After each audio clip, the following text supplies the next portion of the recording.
Започната е постапка за враќање на името на поранешната улица Маршал Тито, а за што иницијатива до Советот на општина Кочани поднесе Сдруженијето на граѓани Јосип Броз Тито.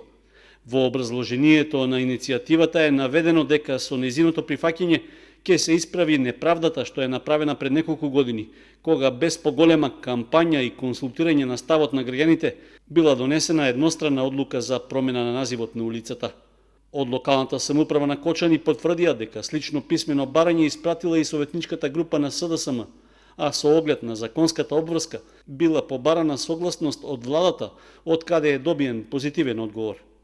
Од стручните служби во општина Кочани додадоа дека за петок е закажана координација на представниците на советничките групи, на која ќе се утврдуваат точките за дневниот ред на наредната седница. Меѓу предлозите е вметната и иницијативата за враќање на името на една од главните градски улици во Кочани. Нема, мислам сега овај пат да се колеба Советот во однос на правилната одлука што треба да ја донесе, бидејќи тоа е интерес на граѓаните, ако се они представници наши таму, треба да слушат. А најголем дел од граѓаните реагира, али реагира вака.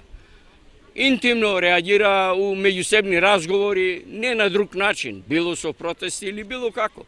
И сега кои се тие што таму ќе речат не. После оваа сета помината процедура што треба да биде како што е ред.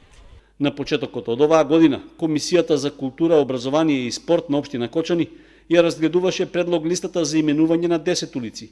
При тоа беше прифатен предлогот две од нив да ги добијат имињата на поранешните председатели на Република Македонија Киро Глигоров и на поранешна СФРЈ Јосип Броз Тито.